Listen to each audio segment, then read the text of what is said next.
Okay, Ashley, we're streaming. Do you see everything that you need to see on your end?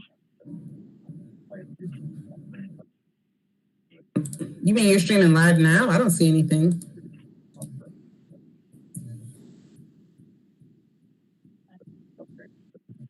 Oh, there you are. Hold on. You're not on public input. Technology.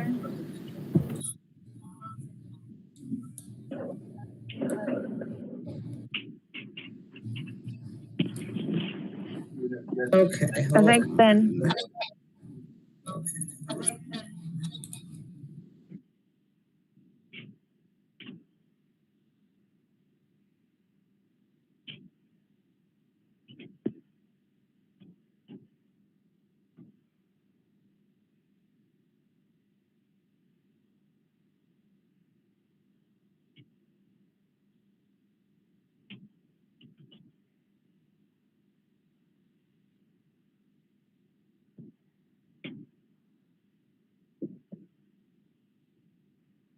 Let's see, who are we missing from Stacy? Anne, Kim,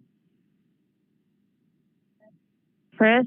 He said he'd come in late and Maggie's unavailable today. Okay.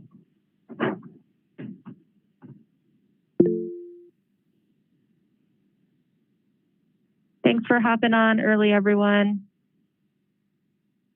Hopeful to have extra minutes to do exactly what we're doing. If there's technical difficulties.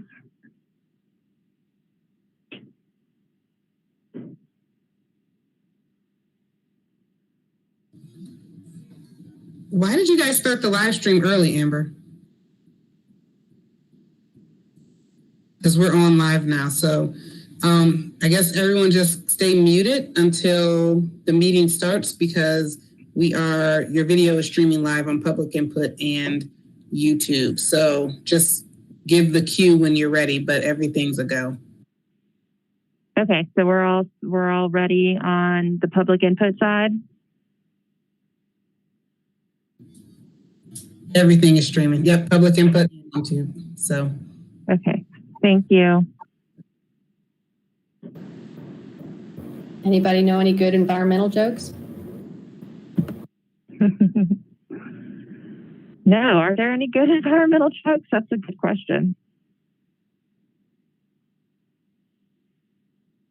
My favorite is the little cartoon where the mom and the boy are taking the trash out. And she says, "Come on, son, let's take the trash away." And he goes, "Where's away, mommy?"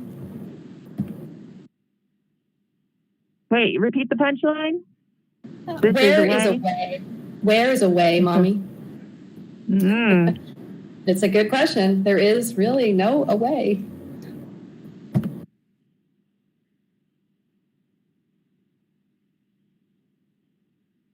Well, that's not a really funny joke, though. Jokes are supposed to make you laugh, Sage. It's the environment. Oh my goodness. Hey, I know. That's why I was like, I don't know any good jokes about the environment that are, haha, funny. Sure. All right. 3:25. We have 5 minutes. Streaming live. I think what I'll do is email everyone else. Make sure they show up so we can do some checks on video and volume.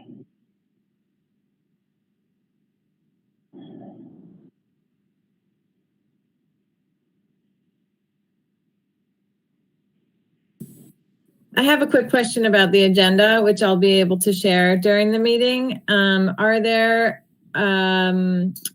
any pieces that you want each other and or the audience to see on the screen? There's some links in the agenda to the CPACE letter and the IRP article, annual report. Would you like me to keep it on us, or do you want to have the agenda visible with speaker?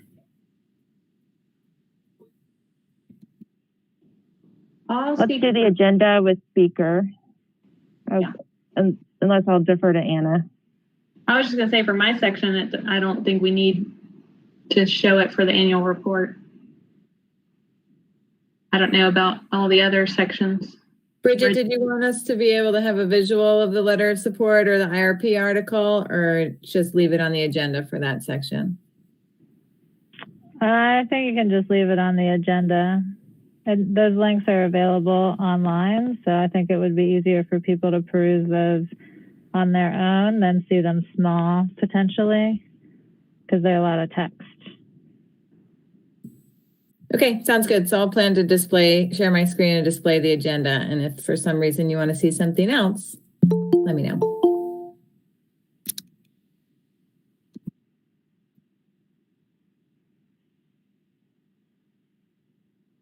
Gina, can you unmute your microphone? Where'd she go? Must have hung up. Chris, you want to unmute your microphone and say hello? Hi. Hi, Gina. Hello. Hello, everyone. Great. We can hear both of you. If you could just now mute yourselves. Thank you.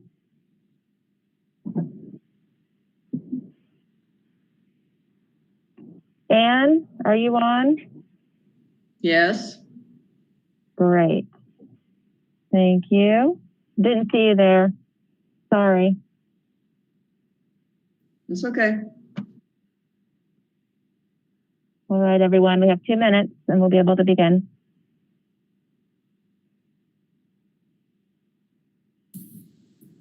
Hey, Bridget, this is Steve. Did I hear it said that there's actually a letter to be submitted in support of CPACE that's on the link? Not a letter. The link is to the memo that summarizes. Okay. Right. Okay. That's it. Mm-hmm. Good. I just want to make sure I saw everything. Thanks. Yep. I'm not sure at which point a memo becomes a letter, but that was an awfully long memo. Well, that's why I shared it, so that it would be comprehensive.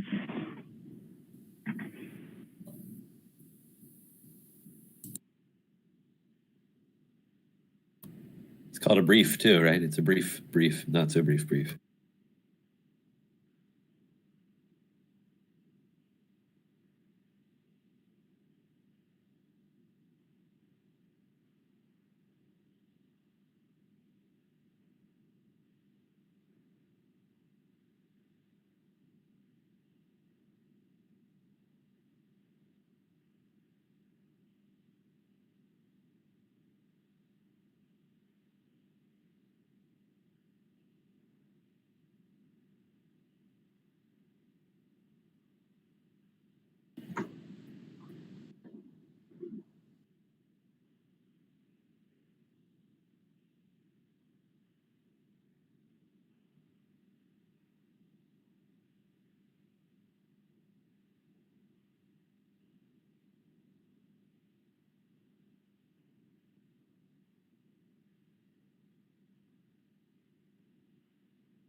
Okay, time now is 3:30.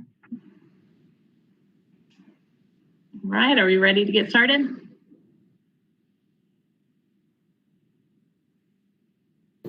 Yes, Thumbs up. Okay, wonderful. I know we were working through some technical difficulties, so glad to hear we're on track. Good afternoon, everyone. I'm Chair Anna Priest, and I want to welcome you to the March 10th, 2021 Sustainability Advisory Committee meeting. Let's see, we are all committee members and staff are participating virtually. We appreciate your patience as we work through these committee meetings a bit differently this year. We are streaming live on our Virtual Engagement Hub, which is accessible through the Virtual Engagement Hub link on the front page of the city's website and also on our committee's page. We also have an option for the public to listen live by phone. And for those of you who are joining us today, welcome. I will now go through and introduce all the committee members who are participating virtually. And if you would like to say hello, unmute your microphone, and we can use this as our visible and verbal roll call as well. So let's see who's first on my list. Kim Austin. Hello. Hi, Kim. Good to see everyone again. You too. Thanks for joining. Tim Orman. Good afternoon, Anna and everybody. Glad to be with you. Hey, Tim. Chris Pelrine. Good afternoon. Nice to see everyone. Allison Ormsby. Hello. Hey. Ann Keller. Hi, everybody. Keith McDade. Hello. Hello, everyone. Steve Barron. Hello, hello, hello. And Maggie Gulick is not joining us today, but she is a chair member, or a committee member, rather. All right. Now we will get started with our agenda. And we are sharing our agenda on our screen so you can follow along. This is also available on our website. And you can click on the blue hyperlinked items throughout the agenda to follow along with those items on your own as well. So our first call to order is approval of the January minutes. Are there any edits or comments on the January minutes?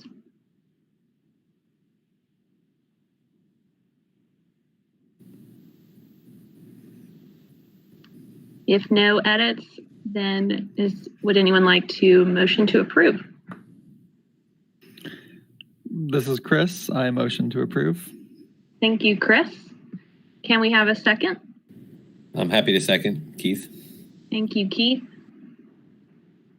All in favor. Okay, so now I have to go roll call one more time, and you either say aye or nay, whether you approve or not approve the minutes. Kim Austin. Aye. Tim. Aye. Chris. Aye. Allison. Aye. Ann. Aye. Maggie. Oh, Maggie's not here. Sorry. Keith. Aye. Steve. Aye. Thank you. All right. The motion is passed unanimously to approve the minutes. All right. Next on our agenda is public comment. I did not receive any notification that there were any public comments. Happy to hear otherwise. Okay. No, Anna, I do not have any public comments. All right. Wonderful. Well, we will move right along to item number 3 on our agenda, which is updates. So item 3A, we're going to introduce Gina Smith. She is the interim director, I want to say, for the Asheville Buncombe Food Policy, or the interim coordinator, that's it, for the Asheville Buncombe Food Policy. She just took the role on not 2 weeks ago, I believe. So Gina, I would like to pass the microphone over to you. Thank you for joining us. Hi, thank you for having me. Yeah, I'm the coordinator as of just over 2 weeks ago. I took over for Nicole Townsend when she had to step out of the position at the end of February. So it's great to be here.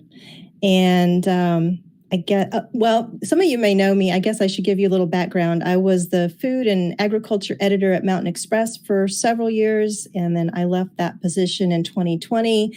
And I've been doing a lot of freelance work in writing and editing, particularly in the areas of agriculture and food. And when this opportunity came my way, I was very excited to be able to work in food justice in the city. So just getting started with it, but the council's doing a lot of work right now, and I guess I'm supposed to give you a brief update. So I will just go down the list here of a few of the things we're doing. We're working with the city of Asheville on several contract deliverables, including, well, at the moment, I'm working on pulling together a committee to develop a process for establishing reparations recommendations for the city that's related to food insecurity and land loss. I've been working with Kira Boulan on updating and optimizing the Asheville edibles map. And we have working groups within the council that are working with the neighborhoods of Shiloh, Southside, Haw Creek, and East End on creating neighborhood emergency food preparation plans. And we're also collaborating with the WNC Food Justice Planning Initiative to organize a regional food council and doing a lot of other work with that initiative as well. So that's a brief overview of what we're into right now. Excellent. Thanks, Gina. Excited to work with you in the future. Does anyone on SACY have any questions for Gina?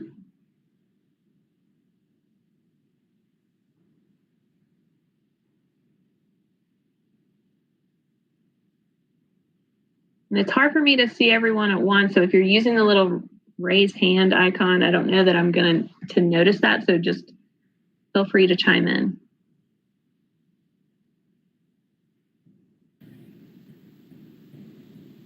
I'll ask a quick question. It's Keith. I'm just wondering, you talked about the reparations recommendations, and I'm just wondering what the timeline is on that.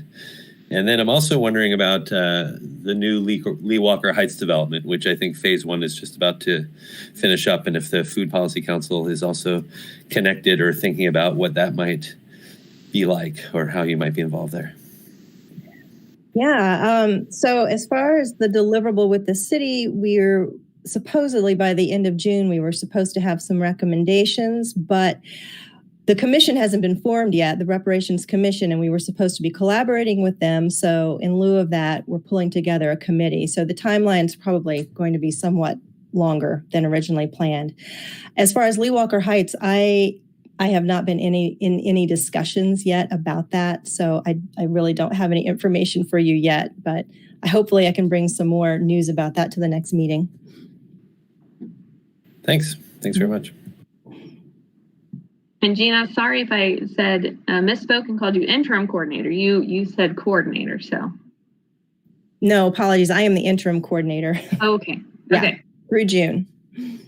Excellent.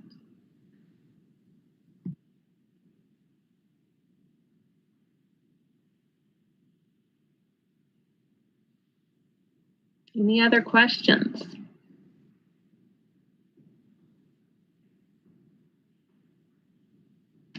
All right, we'll move on to item number 3B under updates. And this is updates from working groups. Our first item in there is the energy group, and Chris Pelrine is going to give us an update on the Blue Horizons Project Community Council. Great. Thanks, Anna and everyone. So I've been attending the Blue Horizons Project Community Council meetings for the past 3 meetings now, and it's been great to hear all the work that's being discussed and the goals that they are hoping to achieve. As I think, as we have all heard as SACY members, they're having similar struggles as it relates to community engagement outside of people who look like us. And so I'm not sure if you guys have heard, but if you guys do know of anyone who might be able to be, connect with these communities that we're trying to reach out to, that might be a candidate for the Blue Horizons Project Community Council. They're seeking help to reach out to some of these lesser served communities. And furthermore, if you weren't aware, the Blue Horizons Project is offering some financial compensation to certain members who apply for it. And if they're deemed eligible, there is some money involved to help them build that community even more. So again, if you can think of anyone who might be interested in acting as a community engagement partner, the Blue Horizons Project Community Council is seeking some candidates. So. And then, of course, we've spoken about it in the past, but I'll say it again because it's exciting. The Solarize campaign should be kicking off next month in earnest. You can go to their website now and sign up, which is exciting. But from what I've heard, that project will kick off in earnest in April sometime. And that'll run through the year, as much as I understand. So if you have interest in putting solar on your home or know anyone who has a business that's interested, it's both for residential and commercial applications. So, and what else can I share about that? I would say, there's been a lot of discussion in that group about attempting to connect with business owners, because certainly their engagement is for the broader community. And so they're always seeking to connect and looking for ways to work with business owners, residents. And right now there's a project underway to try to analyze a lot of the city of Asheville building owner data and to try to do their best to connect with them as it relates to energy improvements that could be made, energy efficiency improvements that could be made to those assets. So I'd say there's a lot of committed folks on that community council, a lot of experience and expertise, and it seems like a great place to collaborate with that group. So that's a brief update. If anyone has any questions or thoughts, I'd be happy to talk about it further. Chris, I'm just going to also ask about the microgrid conversation, if you could update us on that. Thank you, Keith. It wasn't on this agenda, but I'd be happy to talk about it. So the energy working group, Steve Barron, myself, and Keith met with the volunteer group here in Asheville, the Critical Services Microgrid Group. They've got a website, and they've done a whole lot of I'm not going to call it feasibility, but they've presented a whole lot of information as it relates to a microgrid that could be connected to Asheville city infrastructure, right? So it's unlike the Hot Springs microgrid, which is a Duke-owned microgrid that services the community. This is a project that's being, presented or discussed as it relates to servicing Asheville city critical infrastructures. So, police, call dispatch, 911 services, all of those things that allow Asheville critical services to operate in the event of a blackout. I think there's a lot of things that need to be considered with that project. There's a lot of moving pieces, but I will say it was, again, impressive to see the amount of people involved with that project, simply volunteering their time to discuss the what-if scenarios of a microgrid here for Asheville. In theory, I think it's a great opportunity, but certainly there's a lot of work that needs to get done as it relates to actually implementing that project, which is massive, in my opinion.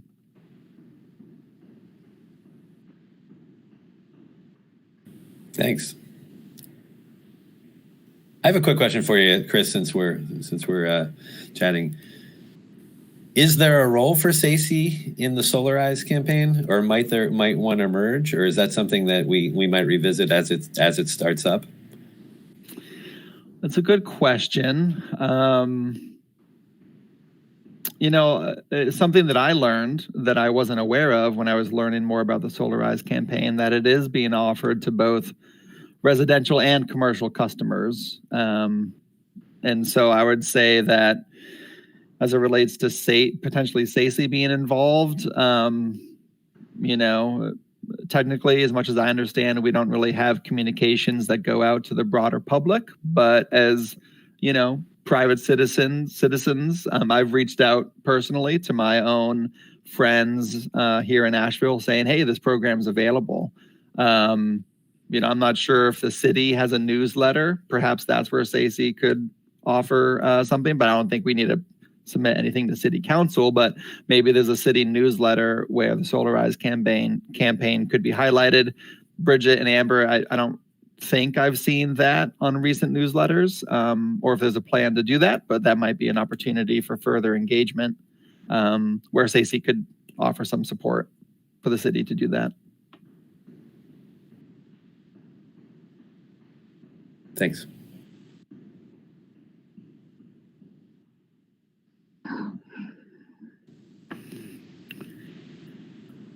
And I guess unless there's any other questions for the energy group, I will conclude by saying that,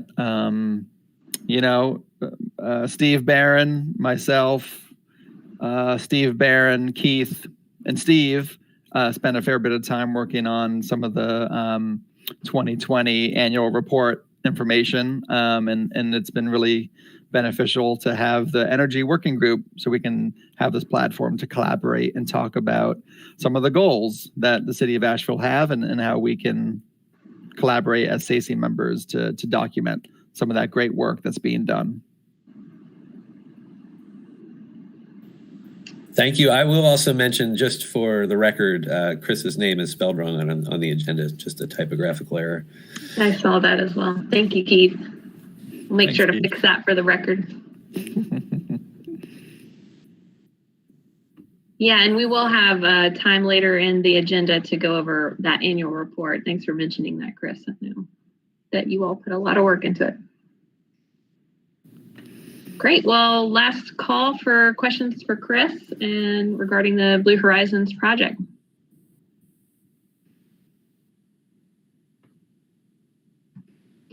All right, let's move on to item 3B2, the Waste Reduction Group. Allison is going to give us an update on the Food Waste Reduction Month and the Save the Food campaign. Great, thank you. I'll just note the Waste Reduction Group is myself and Maggie Gulick, who cannot be here today. And also we've been working very closely with Kira at the city. So thank you, Kira. And I'll also note that the Waste Reduction Group covers both solid waste and food waste as a subset. So I'm going to be talking about food waste, but we're also doing other things. So we have a proposed resolution to the city that April be proclaimed as Food Waste Reduction Month. So we're proceeding with information about that, social media, and suggestions on how to reduce food waste at home and at a larger scale in businesses and restaurants and everywhere. So there's been a lot of work around that. And we have worked with Western North Carolina Food Waste Solutions Group, and there's a new website that just got launched, blog posts, all kinds of information. And so that kind of ties in with the Save the Food campaign. And if Kira is willing, it would be great if Kira could give a little update on that. Sorry, I'm putting you on the spot. That's fine. Hi.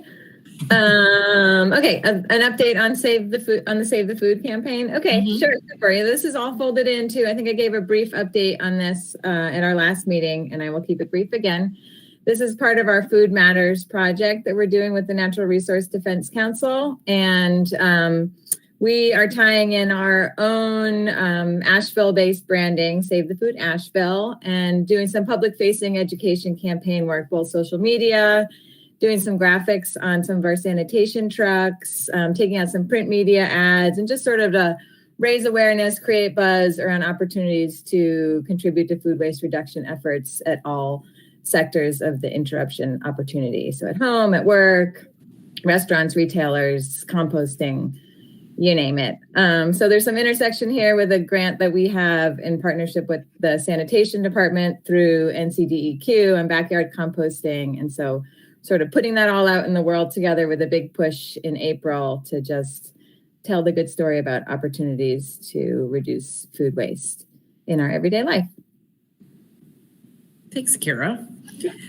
So I guess what I would ask of the SACI members and anyone listening to this meeting is please help us promote April as Food Waste Reduction Month, either through your work or with your family. And I will put the website in the chat that has the information about this. But we've really been spending a lot of time getting ready for this. And we hope that it's not just April, that it continues all year. But we're launching, for example, you could set up composting at your home if that feels comfortable to you. And then thinking about meal planning and how to freeze leftovers and all kinds of things like that. So we don't want it just to be sort of like information in April. And then I think actually last time we talked about metrics, like how to measure. So we are working on long-term impacts from this. So I'd be happy to answer any questions if anyone has any. Is it true that the city is giving away composting bins? I believe it's a composting setup materials. Okay. Kira, do you want to clarify that? Sure. Yeah, there's two opportunities. We have through the NCDEQ grant, we'll be giving away kitchen totes, so small kitchen countertop bins to help you bring your compost to your backyard or wherever it is that you're able to drop off your compost scraps. And then in partnership with Asheville Greenworks, who we work with on a number of backyard composting initiatives and other waste reduction work, we are giving away supplies to make T-post chicken wire backyard composting bin. So there's an opportunity to sign up for Asheville Greenworks backyard composting workshops, which are live on the events page that Allison just shared in the chat on the Western North Carolina Food Waste Solutions website, also on Asheville Greenworks website, and then attend those workshops, learn a little bit of new information or brush up on backyard composting skills, and then you can get free materials thanks to Greenworks and NCDEQ.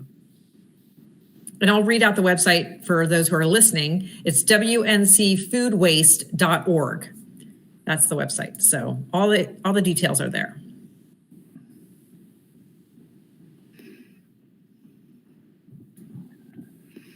Anything else? I have a question. I can't recall if I asked this the last call, but is there is it possible, considering health code potential issues for, let's just use examples like restaurants that have buffet style food setups, for them to be able to capture leftovers and put them in another container and have that be something for homeless shelters to use? Is that something that's possible in this community that you're aware of? I'm not sure if we already talked about this, but Food Connection is our local organization that does that kind of work. So I definitely recommend everyone to check out Food Connection. There are some, like, for example, UNC Asheville uses Food Connection, and we give them prepared food that has not been served. So say there's like a tray that's been prepared, but then we actually didn't use it. So that does go directly, Food Connection picks it up and then they deliver it to shelters. So there's some question about whether it's been partially, people have served partially from it. But I would definitely recommend everyone to reach out to that organization because they do amazing work here. Great. Thanks for sharing, Allison. It's great to hear. Yeah.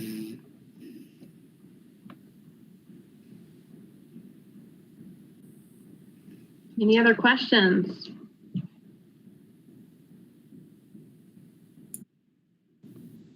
All right.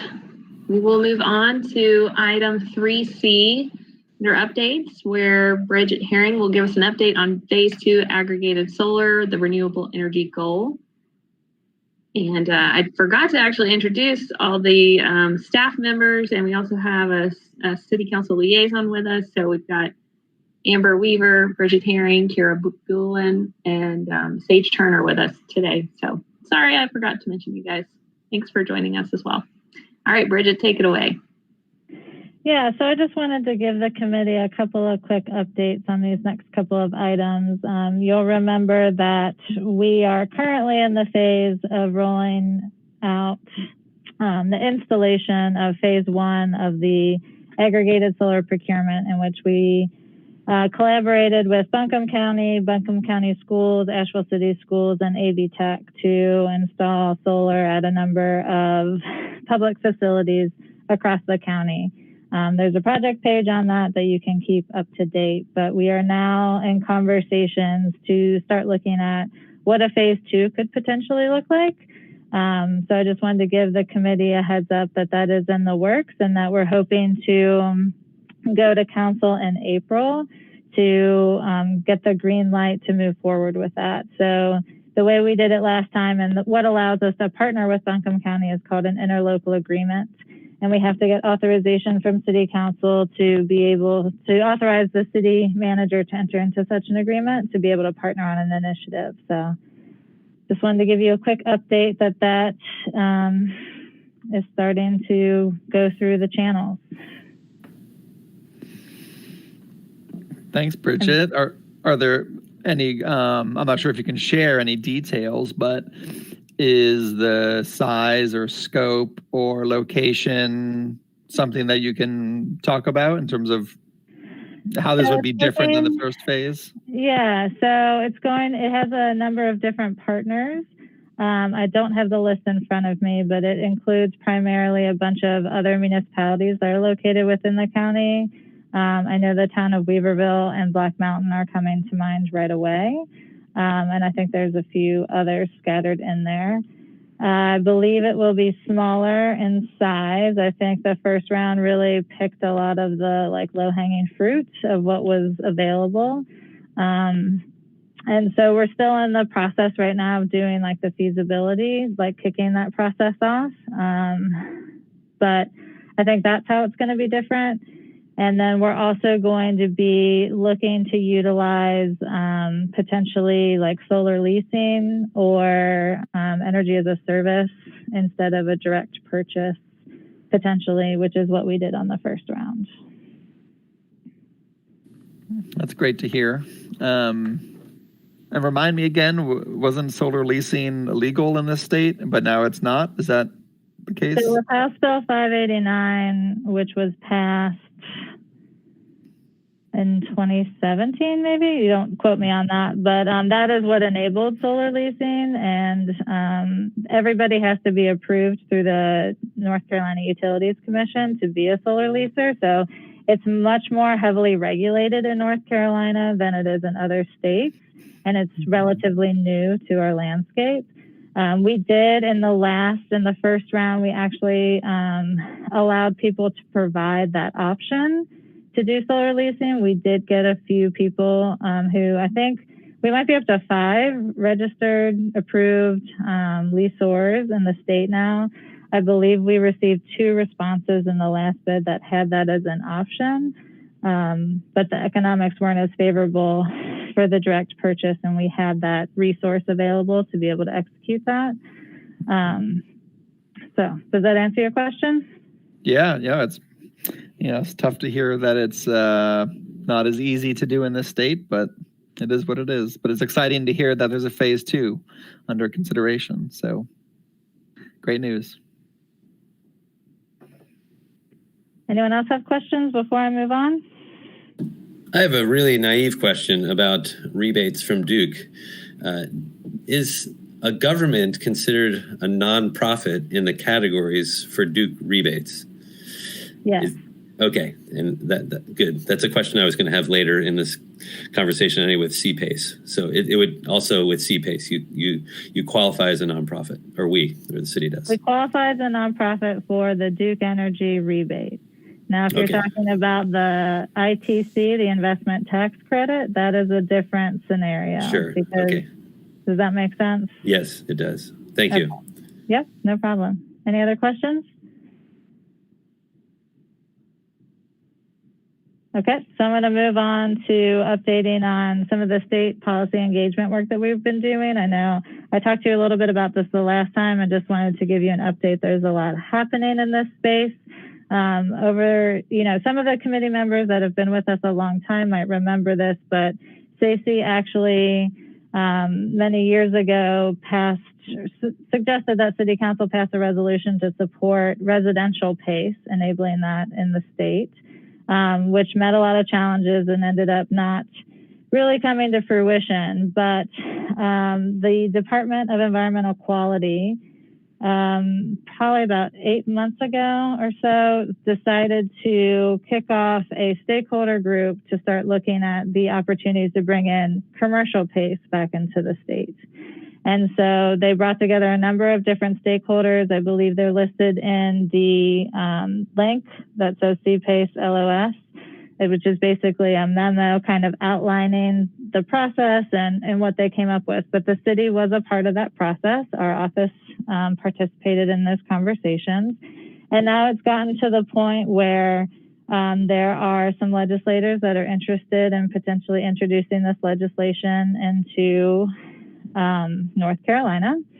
And so we have an opportunity to pass on basically a letter of support saying that, as a municipality, that we would be interested in enabling CPACE in North Carolina and potentially utilizing it here in Asheville. So for those of you who might not be familiar with CPACE, basically the idea is it's a financing mechanism that allows you to finance specifically energy efficiency and renewable energy improvements. And the idea is that the loan stays with the facility, the property. And so if it's sold, that loan can continue to be repaid by whoever is owning that property. And so it's just another way to enable energy efficiency upgrades that can be paid out more over a longer term, which they have a longer term benefit, instead of some of the shorter term financing options that are available in the market today. Does anybody have any questions about that? I do. I read through the memo. And again, it was fantastic to see all these collaborators that are reviewing current legislation, current hurdles that may prevent CPACE from thriving in North Carolina. Some of you are far more familiar than I am as it relates to the legislative and legal hurdles. But the list seemed pretty long in terms of all the things that the group that met said these things should be changed, in order for CPACE to work well in this state. Do you think there's any legs with all those changes making it through? From what you've seen? Working in the public sector, I'm definitely not a politician, and I do not have a good crystal ball on how those negotiations happen and what will come out at the end of the day. All I can say is that I think during this process, one thing that makes me optimistic is bringing the stakeholders that they did to the table and really working through those concerns. So hopefully that means that it will be able to get further as it's currently designed before, changes start to happen, because some of those things have already been kind of fleshed out. I'm sure it will change. That is the nature of legislation and the nature of the process. So all I can say is I will keep you updated as it unfolds. Thanks, Bridget. And if my memory is worth anything these days, it was mostly state level legislation that the group that met recommended that should be addressed in order for it to thrive within our local community. Correct. We need enabling legislation at the state to be able to take advantage of it at the local level. Perfect. Keith, Allison? Oh, go ahead, Keith. Okay. I'm hearing more and more these days about energy as a service. How is this different than energy as a service or like a power purchase agreement? So power purchase agreements are not legal in North Carolina. The only one who can offer you a power purchase agreement in the state is your utility. So that's why it's different than a lot of other places, if that's what you're referring to. Energy as a service is available. And I think I can't speak to the exact terms of like every energy as a service contractor. I just know that when people are polled, when property owners are asked about why they're not investing in these things, it's because they don't have the financing available to them, and that a lot of these things have a longer payback cycle, and that the financing market isn't responding to that per se.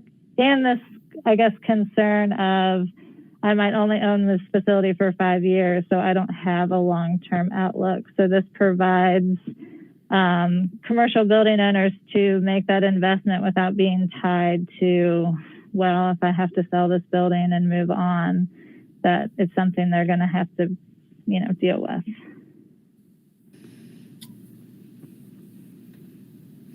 I had a few questions, Bridget. Just so I understand kind of the basics of this I understand you just identified that one of the key attractive things about this proposed program is that the obligation to make the payments and the improvements run with the land, so to speak, and not with the current owner necessarily. Is also a key point aspect of this is that the incentive for the lender to provide the long-term low-cost financing for the renewable energy or energy efficiency upgrades is that the lender will get a lien that's superior to all other private liens on the property. Is that sort of the key that makes this kind of a more attractive or more unique financing proposal than other ways you might try to find a homeowner might try to, or excuse me, a commercial property owner might try to finance upgrades? Or do I have it wrong? No, I mean, I think, that is one way to look at it. I think also, that there's an assessment that's already being done potentially on the property. So there's a little bit more information going in to it. I think is also a selling point. Okay. But all right. And I know I read in the materials that there are a good number of other states that have these programs up and running. And I would imagine that any proposed legislation here would have looked to or is looking to how these programs are written in other state statutes. Has the can you comment on what the experience has been in other states? Are we learning from that? And has it been a good experience? Is the draft legislation that may be in place or ongoing modeled on any particular other state? I don't. Bridget, do you want me to take this one? Sure, go for it, Amber. Okay, Steve, on this during the stakeholder meetings that the state held, there were individuals who participated who helped create legislation in other states. So it is an opportunity for North Carolina to take advantage of the pros and cons, what worked well, what didn't work well in other states. What we do know is that we as sustainability folks who've been researching sustainability directors across the state of North Carolina, as we were researching what does work well and what hasn't worked well over the last several years, as we were teeing up the possibility of having PACE legislation, is that we want one for the state to oversee it. And that model is from Texas. Texas is called PACE in a Box, and they have the state overseeing it. There's a nonprofit that's going to hold all of the applications and help with the application, so that doesn't fall on local jurisdictions to have to oversee that cumbersome work. Mm-hmm. Okay, and the city's role would, as I understand it, correct me, would simply be, once this, if this ever gets on the books, would just be to opt in to allow the program to go forward within the city boundaries. Is that, but there really wouldn't be any city involvement beyond that per se, or am I wrong? No, that is correct. We would work with the county as well, is the only other item, because they are the ones that would put the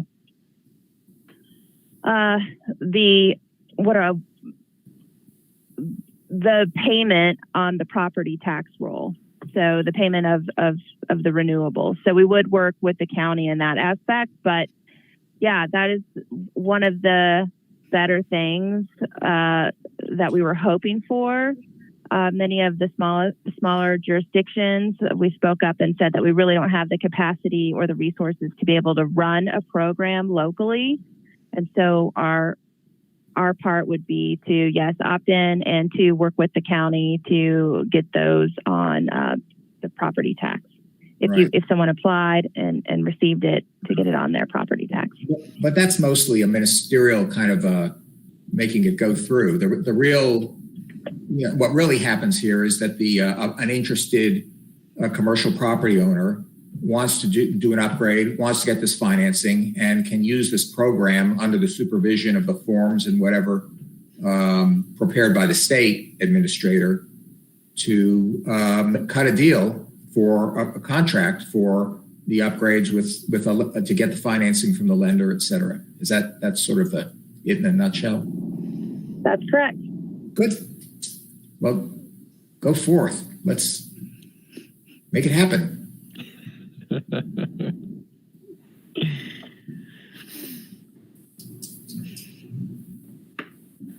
I'll ask a couple of quick questions that I think are, the answer might be really obvious, but I don't know it.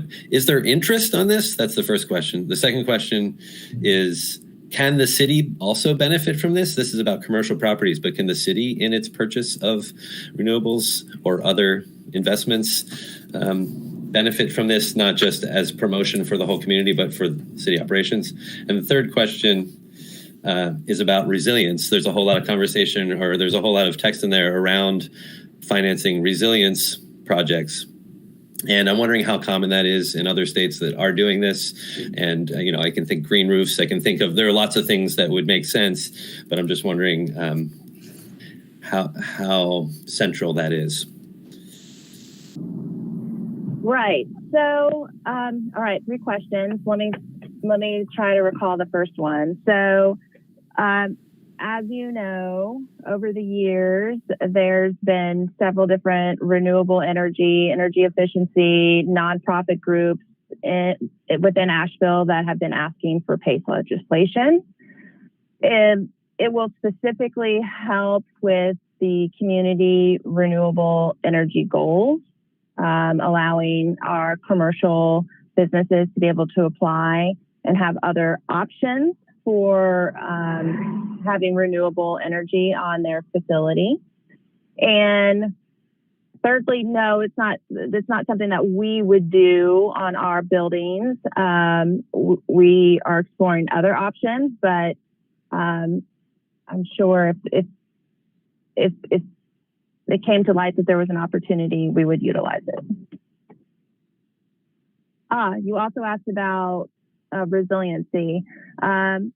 So resiliency is a bit new, as I said, because CPACE has been around for some time. We're able to make, new, better versions. So we have included resiliency. It has to, what they're looking at, the state's looking at in the legislation is to make sure that it's good for the public, good for all, and including resiliency in that piece allows for the state to prepare for resiliency projects and moving resiliency along for the state of North Carolina.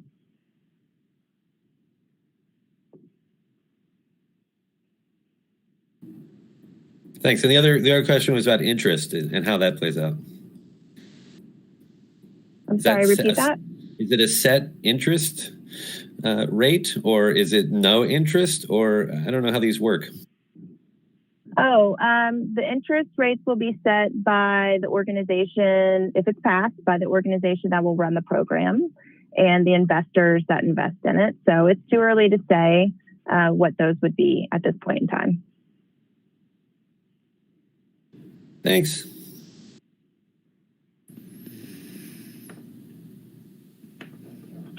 Any other questions?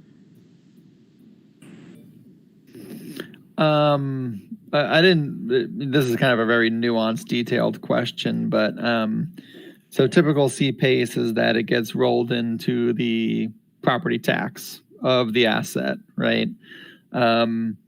Is there any prepayment issues, not prepayment, but I guess, paying off the principal earlier than what the program typically offers? Are there any issues with that you've read? Not that I'm aware that's been discussed. Mainly what we've been working on is enabling legislation for the state of North Carolina.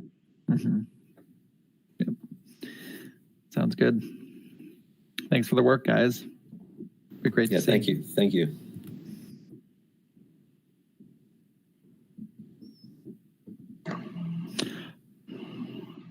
So are we ready to move on? Yeah? Okay. So the next thing I wanted to give you an update on is that the city, along with about a dozen other local governments in North Carolina, have provided comments on Duke Energy's integrated resource plan. So for those of you who are not familiar, every 2 years the utility files this plan, and it basically is a forecast for how they plan on providing electricity to the state and the region. And so we partnered with Buncombe County to file a joint comment, since we partner on so many other initiatives. And basically the gist of our comments was on enabling more renewable energy being installed in the state, advancing energy efficiency, utilization, around those factors. So I just linked an article from our partner network that we're a member of, the Southeast Sustainable Directors Network, which kind of gives you a little overview of kind of the gist. And questions?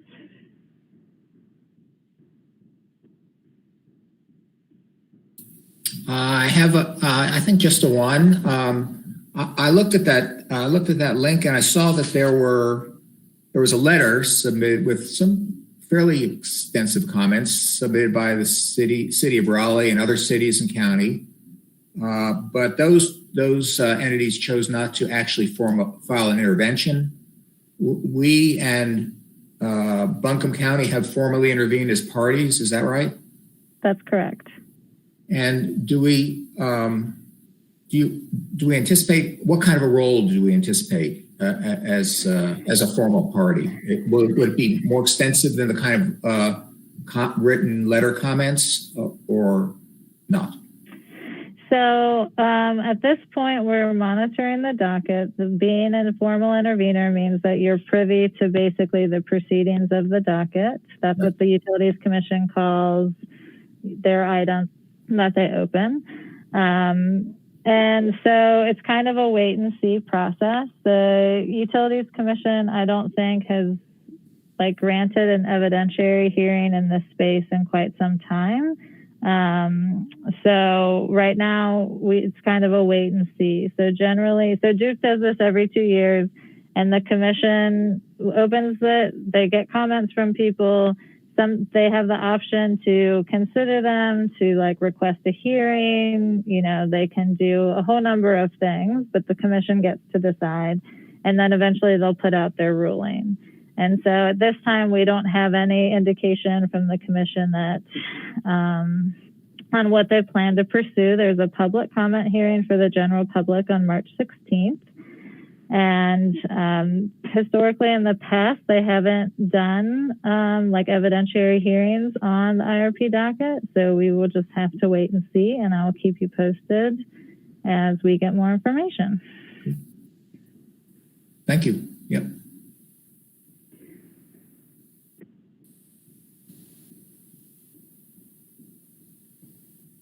If nobody else has any questions, I'll pass it back to Anna to move on with the agenda.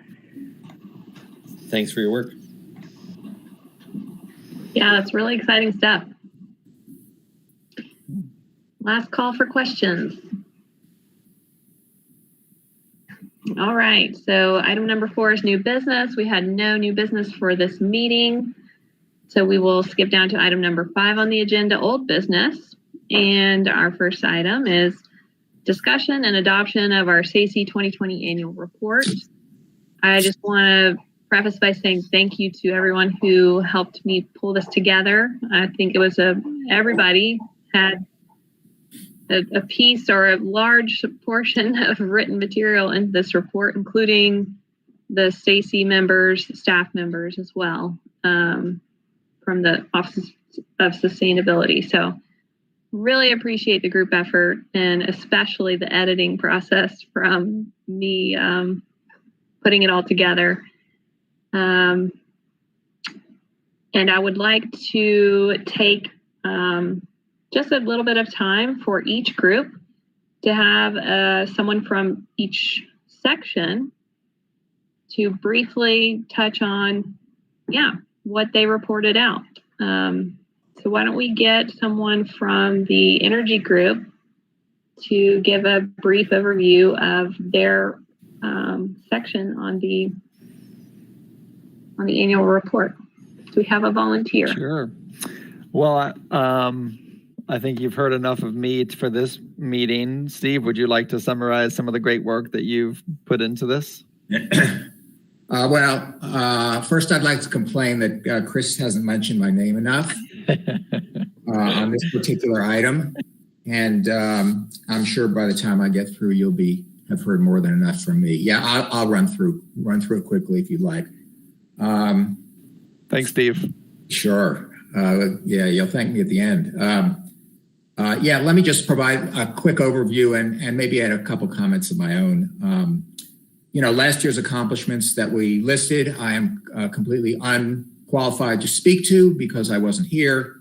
But as you can see, one of the very most important, in my view, in retrospect, one of the most important accomplishments was to work very hard and help develop and recommend the Climate Emergency Resolution 2025, which really is the kind of the most comprehensive of the renewable energy resolutions, that captures some of the earlier ones and is very prescriptive about commitments that in some detail that the city is going to take to try to reach our various renewable energy goals.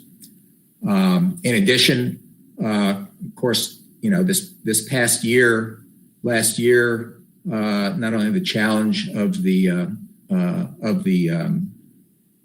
pandemic, but the transition of the Energy Information Task Force to the Blue Horizons Project Community Council was one that required a number of steps, and I understand that Stacey was involved in assisting in that process.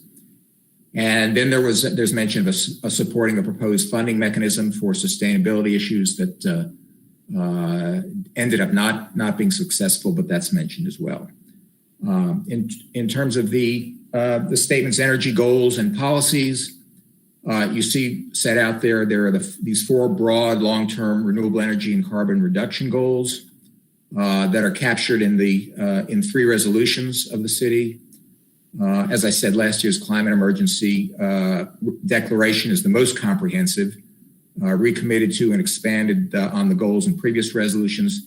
And it really contains some concrete steps in the way of commitments that the city is going to take, budget and capital planning, community engagement, and recognition of the need for state and federal regulatory assistance and financial assistance, along with obligations to track progress on how we are doing in getting to our various goals. Let me leave it with one sort of large comment. I speak only for myself, welcome other comments. But to me, I think the central message from the energy side of this report, clearly keying on the climate emergency declaration, is that climate change is an urgent problem that really requires all hands on deck at all levels. It is great to hear about phase 2 for solar here in the county and the city. It's great that there is a commitment to do city budgeting and departmental decision making and include that considerations of renewable energy in that process. and all these efforts, Blue Horizons Project and ours and otherwise, to encourage community-wide engagement and commitment. But all of that is wonderful and won't get us there, I guess, in my view. And we can't achieve these goals alone. And I think that's why the kinds of involvement in some of these state initiatives are so important that Bridget and Amber have been talking about. We need to have state regulatory changes, the follow-ups for the Clean Energy Plan, the North Carolina Utilities Commission regulation and changing regulation of the way Duke Energy progress to give them the right incentives. And then there's always some hope, I guess, that at the federal level now that there will be increasing opportunities both for regulatory change and maybe even financial assistance, not only at the federal level, but opportunities that we can get. I'm hopeful and speculative here, but I think that there is hope. There was up until recently, there had always only been this General Biden plan for clean energy, and now at least there has been a pretty comprehensive statute, comprehensive meaning 980 some pages, filed in the House Committee on Energy and Commerce, and I haven't read it all, but I read the summaries of the summaries of the summaries, and it looks very promising. As we all know, Congress is a well-oiled machine, and everyone's on the same page, so we can expect it to go through the ringer before it or anything comes out. I've said my piece. Thank you. Thank you, Steve. Any questions or suggested edits to this section?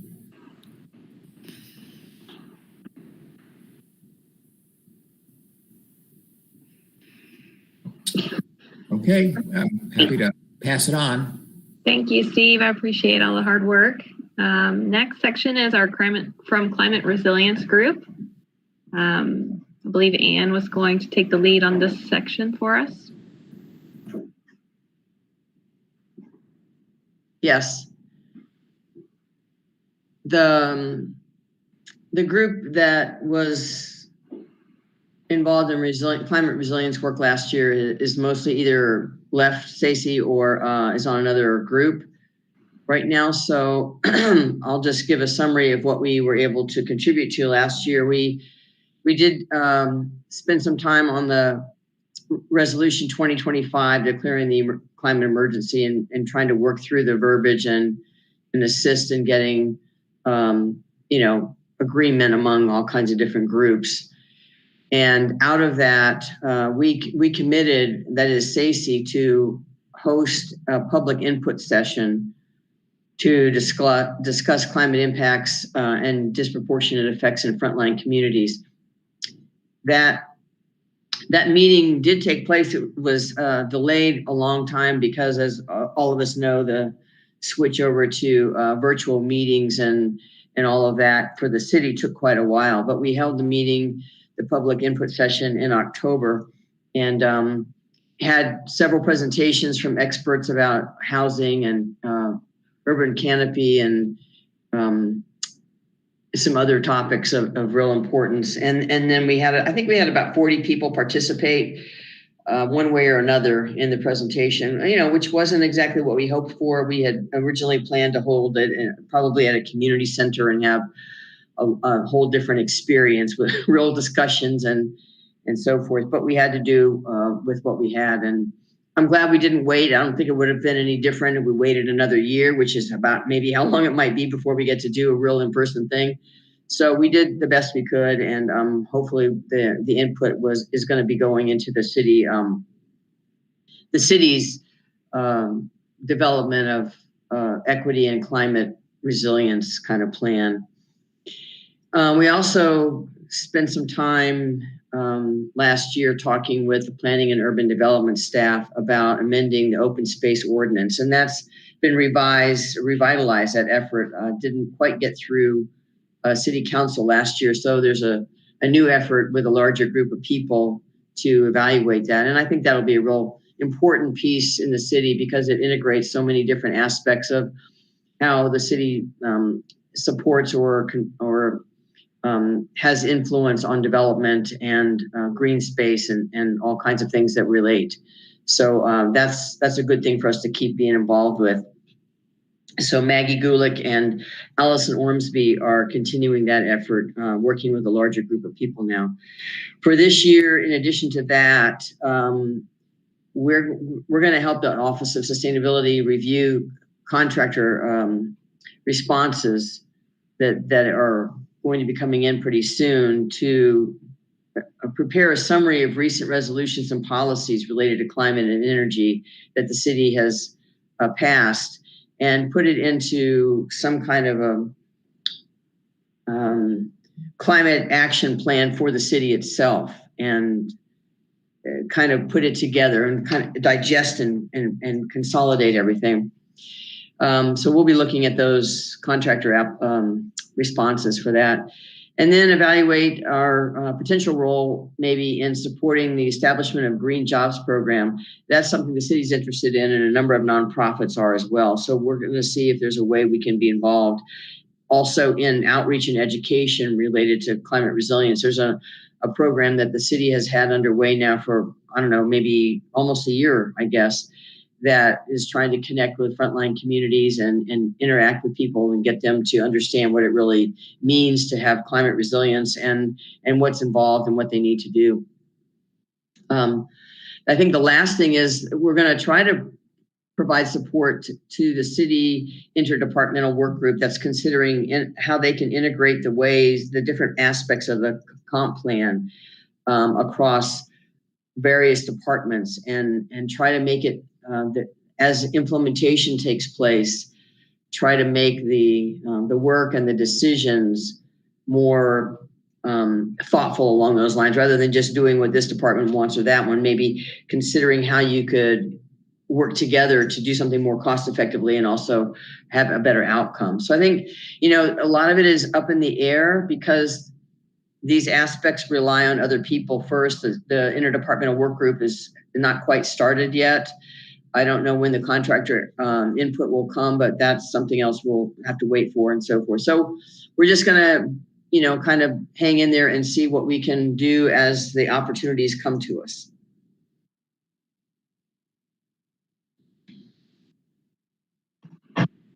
Thanks, Anne. Are there any edits or comments, suggestions for this portion of our annual report?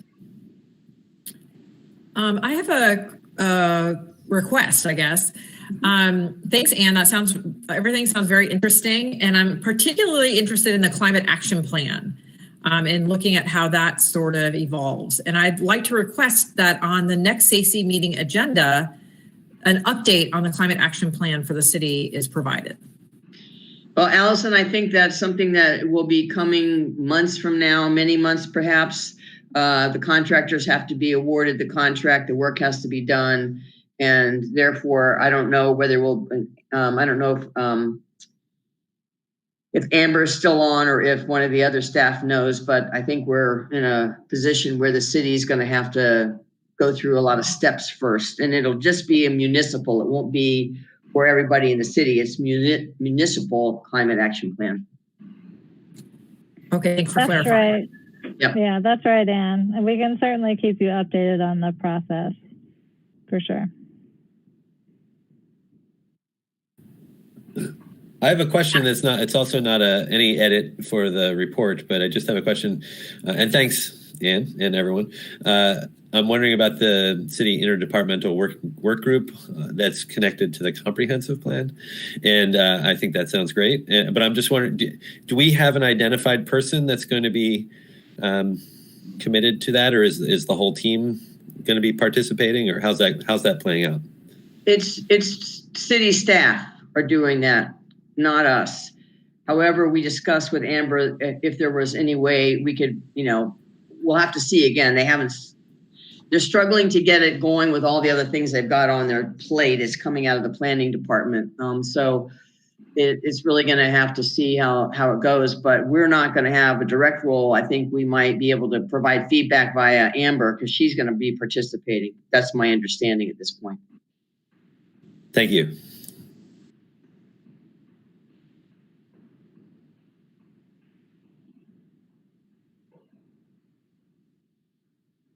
Any other questions for Anne?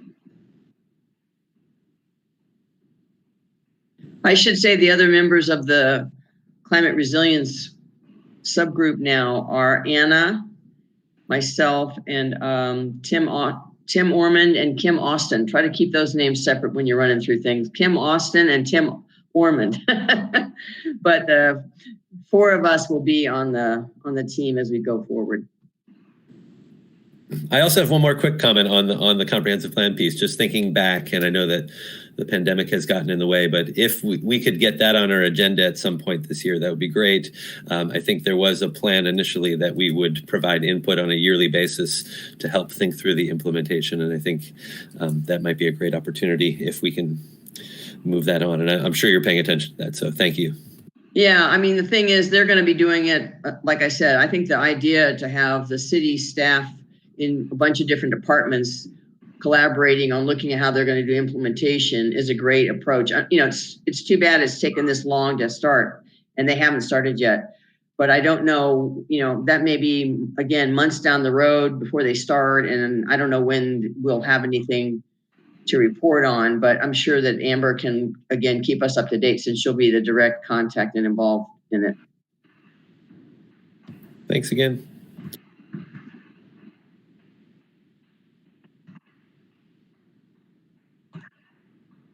All right, the last section is the waste reduction section and food policy section. So I believe Allison will speak to this portion. Yes.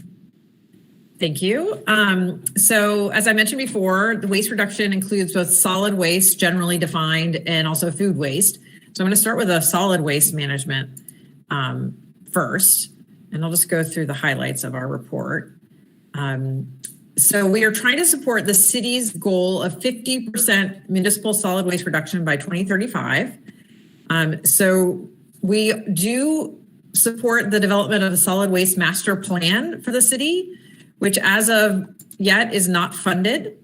So we are, you know, supporting that this get approved at some point. And we've drafted some letters of support related to that, but that's ongoing. And we've had some discussions about the waste management contract with the city. And also we do attend the greenworks has a plastic reduction task force. So members of this subcommittee also attend those meetings. But due to COVID, some of the initiatives that they're trying to undertake are on hold. For example, having a plastic bag ban in the city of Asheville or a plastic bag fee. These are proposed, but on hold at the moment. And then I've already updated on the food waste reduction month for the month of April. And then we're hoping that that obviously continues in future years. So every April will be food waste reduction month. And I really think that's, and then basically supporting Kira with her NRDC grant and that the implementation of those initiatives as well. So I think that's all I have to report. Unless there's questions on any of the specifics in the annual report.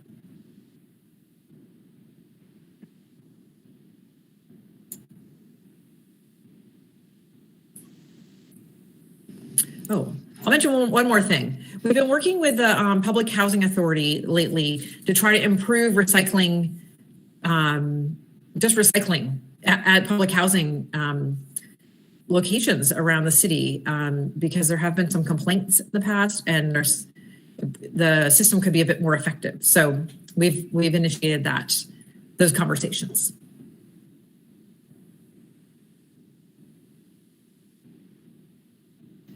That's all I got.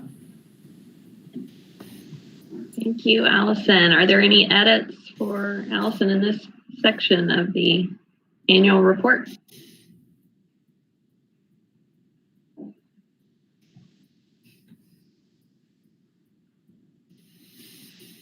Great. And then I'm not sure who commented this request, but we also added a goal summary at the very bottom of the annual report, just to kind of integrate all the different goals that we'll be working on as SACY as a whole. So some of you may have seen that section, some of you may have not. Please feel free to review that and give me any edits as well for that last section of the annual report. Thanks, Anna, for putting all that together. That was a big task, I know. Was that your request, Keith? Probably. Okay. For some reason, it just came in as a, like, similar to what you're named now, an unknown editor. I'm incognito. Yes. I think we should refer to Keith as the great unknown.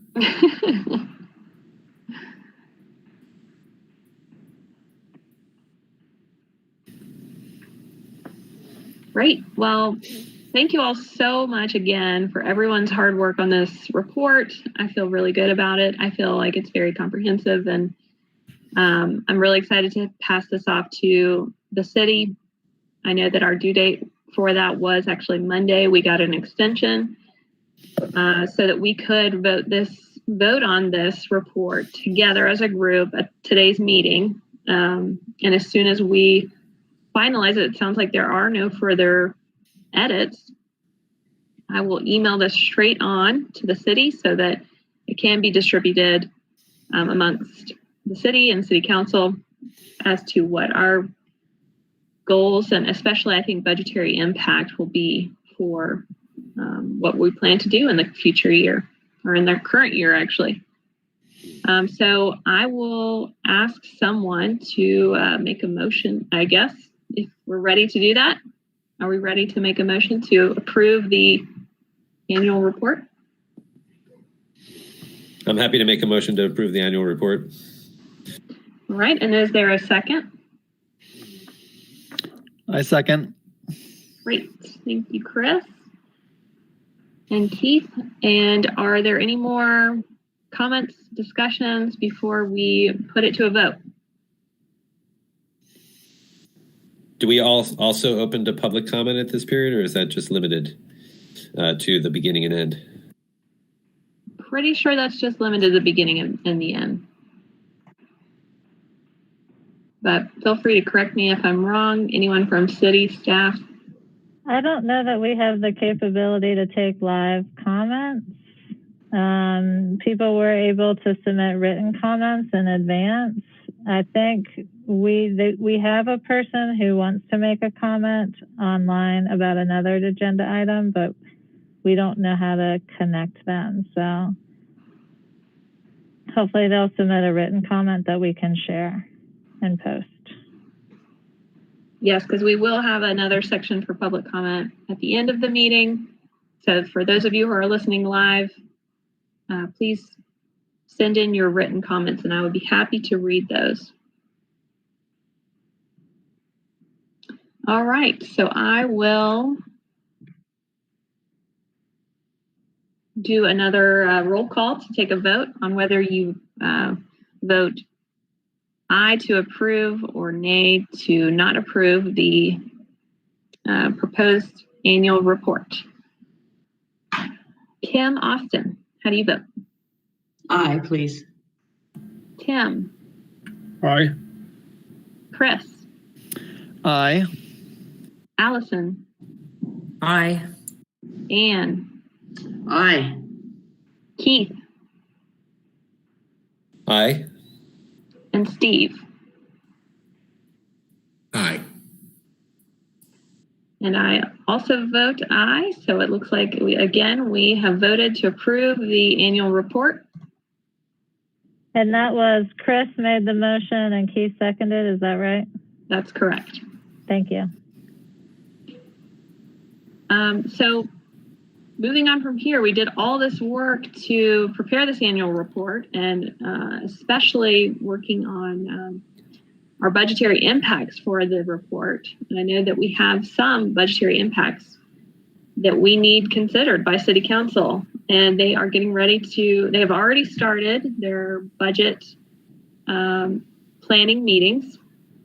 There is an opportunity for us to participate in these meetings, in their regular meetings, but also in an equity-focused budget planning process, which is a new process that the City Council has implemented this year, where instead of focusing solely on just the math where funds are allocated, the intention is also to put a strategic view of how the city services are delivered and to recommend a budget that it really advances racial equity. There are upcoming input sessions March 18th, March 24th, and March 25th will be the 3 first round 1 sessions. Those are going to be held a combination of in the evening and in the morning. I would like for us to go ahead within this group to volunteer for some of us to attend those meetings. It's a great way for us to communicate what our budgetary needs are and how important they are for our goals, for the city goals as well, but also for an equity-focused improvement to our city. So do we have any volunteers who would be willing to attend some of these sessions to really communicate to the city our budgetary needs?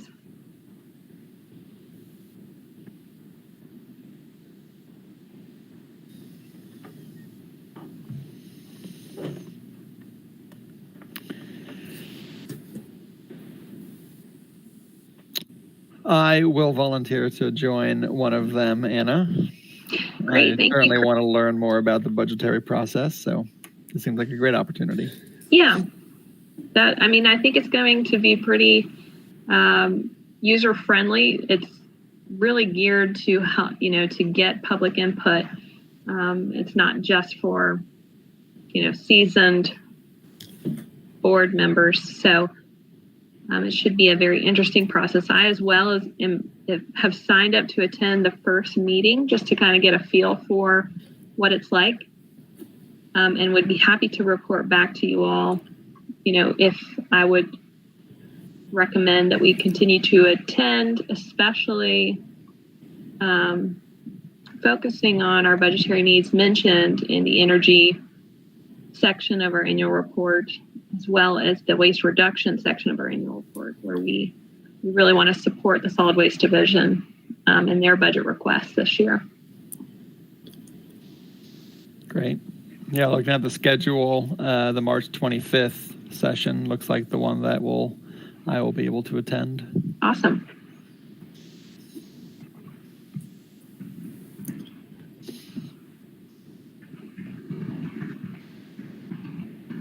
Down. Would anyone else like to volunteer to attend on behalf of their group or budgetary needs? If not today, let me know later on after you discuss within your working groups. But these are coming up, and really excited that the city has made this available for us.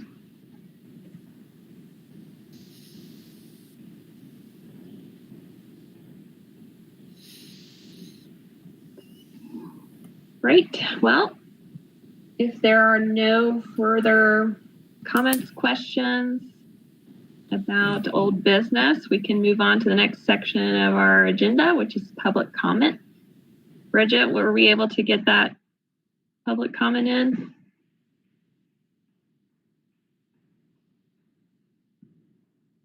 I don't have it at the moment.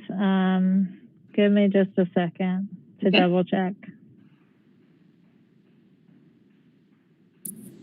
While Bridget's trying to figure that out, Anna, could you remind us of the exact dates of the budget meetings? Absolutely. So if you go click on the equity focused budget planning process hyperlink on the agenda, it pulls it up, but the dates are March 18th at 6 p.m., March 24th at 6 p.m., and March 25th at 10 a.m. And that's for round one. Then they're going to do another round 2 sessions on April 20th at 6 p.m., April 22nd at 6 p.m., and April 23rd at 10 a.m. And I do encourage you to sign up online if you're going to attend. Thank you. I don't see a written comment at this time. What I will say is if the person who wants to submit this comment can get it into us, we'll make sure to email it to the committee and also link it in the agenda so the public can see it as well. Great. Thank you, Bridget. And thank you to the public for attending. I apologize. Thank you for bearing with us during this virtual meeting. We'll see how many more of these we have to do this year, but hopefully we're well on our way to getting out of this global pandemic. I can feel the light at the end of the tunnel.